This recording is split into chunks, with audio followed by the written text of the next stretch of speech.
Hey, what's up, everybody? Welcome back. I'm Brian Jester, co-founder here at Occupy Fantasy. We're here today with some NFL DFS picks and lineup advice for tonight's single-game showdown slate, Thursday Night Football between the Rams and the Seahawks.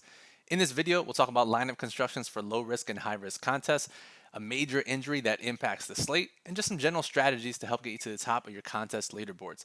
If you're not already subscribed to the channel, make sure you do so by clicking the subscribe button. We're doing videos every single day of the NFL season, so make sure you don't miss those. Give us a thumbs up if you like the showdown content. We always appreciate that. If you have any questions, comment on the video below, or more importantly, hop in our Discord channel, talk with other Occupy members and OccupyFantasy.com staff. Links in the description below, or you can just click the join button right below this video. So let's jump right into it. And let's talk about this major injury that impacts the slate. It's Chris Carson. As you see here, he has the questionable tag on both FanDuel and DraftKings. Probably more doubtful and probably even closer to out. So Carson didn't practice this week with what Pete Carroll is describing as a long-term injury that flared up this week in his neck. If you listen to most medical experts, the ones that we trust, it sounds like a herniated disc, and most of them agree that pretty much can't resolve itself in just a couple of days, which means he's likely out. So we have to go into the slate with the anticipation that Chris Carson is out. If he does play, he's probably fine enough to play. We don't think it's going to happen, but if he is active, he's likely going to play his usual role. So keep that in mind. Let's follow throughout the afternoon. But assuming he's out, which we have to make this assumption right now, then we scroll down, his backup, Alex Collins, let's go to the flex position, $3,200 on DraftKings. You might have seen him score a touchdown last week. Split reps with Carson, 10 carries, got some work in the passing game, 2 targets. He's the main guy here, going to get early down work, some third down work, definitely the goal line work. And at $3,200, he's just way too cheap. Now, Travis Homer will also be involved. He's just 1K, and he's the passing game specialist. 2-minute drills, long down and distance. And if you think this game goes as the betting markets indicate, the Rams are about a 3-point favorite. I think it's a little less now since betting markets open. But if the Rams lead this game, it could be Travis Homer in the second half as the Seahawks play catch up. And he's only 1K. He's super cheap. So lots of ways to approach this slate, but the fact that Alex Collins and Travis Homer are way too cheap makes things very interesting. So let's start with low-risk contests, 50-50s, double-outs, head-to-heads. Again, if you haven't read our showdown guide, the link is in the description below. We talk about how to beat low-risk contests for showdown. You want to try to capture all the scoring and or play any obvious values. Obviously, Alex Collins is the value here. And we normally try to play both quarterbacks, both running backs. So if we just do that here, and I'm just clicking names right now just to see what fits. Darrell Henderson, and let's go down to Alex Collins. 3,200. That leaves us 4,600 left per player. We can go whichever direction we want here, right? You can captain Stafford. You could play Collins at captain and maybe get even Cooper Kupp into the mix here. Lots of ways to go about it. But the fact is, Alex Collins opens up a ton. And if you play Alex Collins and Travis Homer together, 8,300. You captain one of these guys or captain Darrell Henderson, you might be able to fit in Cooper Kupp. So it's very easy tonight. And I think most of your allocation should be in low-risk contests, small field contests tonight. Now, if we hop over to FanDuel, if you've been watching these videos, you know that most of the time, the starting quarterbacks and the starting running backs, if you put all 4 in your lineup, it only gives you $4,500 left over, which means you can't complete the lineup. Guess what? If you try to do it tonight with the intended starters and Chris Carson, oh my God, it's $4,500. The new $4,500 rule on FanDuel. It's been true pretty much every single slate so far this season. However, Carson's not going to play, which means we get Alex Collins at $7,500. That leaves us 8K left per player, aka just one guy is 8K. And so we can play Deshaun, Tyler Higbee, whoever we want here. This gives us the opportunity. So no matter who you pick with this final spot, you have to start your low-risk lineups on FanDuel with these 4 guys. It's how you lock up all the scoring. It's a great way to play. And especially if you're playing small field satellites, obviously 50-50s, double-outs, head-to-heads, this is the way you want to go about it. Because if that happens, you're basically guaranteeing every single touchdown in that game is on your roster. And that's how you get in the top half of 50-50s and double-ups.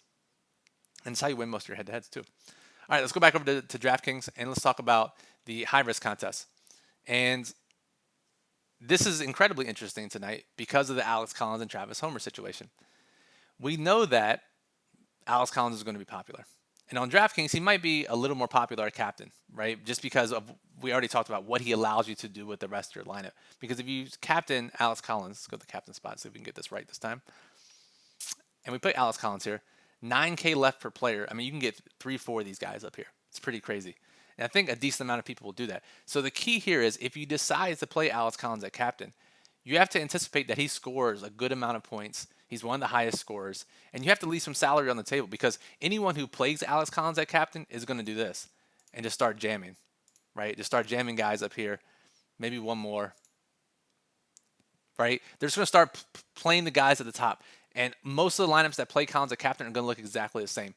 So assume that Collins scores a little more than his role on DraftKings, which allows you to pay up for other guys. Assume he scores more, which allows you to leave more salary on the table. So that's the key. Now, this game total is pretty high, above 50, which means we generally like wide receivers in the captain spot. Cooper Kupp going to be incredibly popular, as he's been dominating this year outside of last week. DK Metcalf, Tyler Lockett, they're pretty pricey, but they have huge ceilings as well. And then Robert Woods, who we talked about in our premium podcast, who was dropped this morning. Sean McVay said Robert Woods needs some more targets in this offense. He's been running a lot of routes. So potential that he gets more targets tonight. And he's a little bit underpriced just based on his role. So he could be a potential captain option as well. Now, the fact there are all these guys in play, which means the captain ownership shouldn't be too condensed on any one player. A lot of these guys are going to be 8 to 15%. So no huge edge in getting any one guy in your captain spot. The edge comes in either leaving salary because that's what Alex Collins and Travis Homer allow you to do tonight. Because you think, right, if the key is when you have a mispriced player on a slate for showdown, right, and they're cheap. Like I said, most people try to play the same type of lineup. However, they allow you to leave even more salary than what we recommend in our daily plug usually and in our showdown guide. If you want to get different in a large field contest, right, leave $1,000 or more left over. If you want to get different in small field, $500 or more left over. But Collins allows you to leave a lot more than that because you figure all he has to do is outscore the other cheapest guy in your lineup, right? So if Alex Collins is 3,200, can he outscore the kickers? Yes. Can he outscore the tight ends? Yes. Can he outscore the wide receiver threes? Yes. Can he outscore Robert Woods? Yes. Can he outscore the other running back, Darrell Henderson? Yes, he can if he's a starting running back, right? It's not saying it's likely, but it can happen. So if you just leave it at Darrell Henderson, 8,400, and Collins is 3,200, that's a $5,200 difference, right? It's very possible that you could leave 5K left on the table tonight in large field contests, and it be optimal. Not saying you have to do that, but it allows you to leave, let's say, 2K left over, or 1,500 or 2,500, which is more than you would normally feel comfortable in leaving. And the same goes for FanDuel at 7,500, because let's find Alex Collins at 7,500. Can he outscore the kickers? Yes. Can he outscore the wide receiver 2s and 3s? Yes.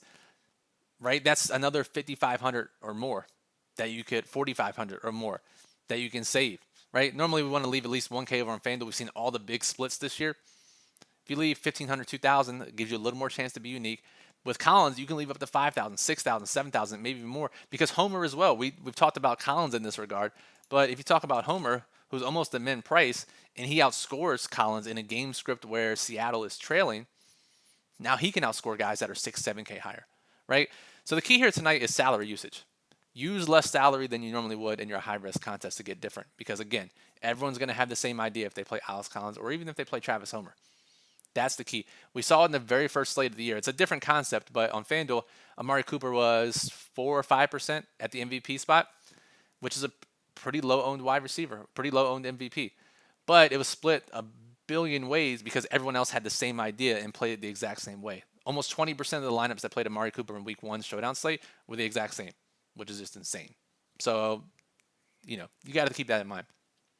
The other thing on FanDuel, just because Alex Collins will be incredibly popular in the flex spot, no one's going to MVP him. No one can click, just mentally, they cannot go below a certain salary level and play that guy at MVP. So can a $7,500 player generally be the highest scoring player on the slate? No. Can a starting running back be the highest scoring player on the slate? Yes, he can. So Alex Collins is incredible leverage at the MVP spot, because everyone else is going to play Stafford, Wilson, Kupp. We saw this with Boston Scott. I think it was Week 1 last year, where he was 5,500. Actually, it wasn't Week 1, but it was last year. He got the starting role late in the week. He was 5,500. He was like 50% owned in the flex spot, but 1% in MVP, which doesn't make a ton of sense, right? So the key is salary usage, playing these guys at MVP. It's a very interesting slate, and there's a lot to break down, which is why you should read our daily plug later this afternoon. It's normally posted by 3 or 4 p.m. Eastern. The link is in the description below. where we rank all the plays for different contest types tonight, different captains, MVPs, and then give you specific lineup strategies for low-risk contests, small field high-risk contests, and large field high-risk contests. It goes into way more detail than we were able to cover in this 10-minute video, so I encourage you to check that out.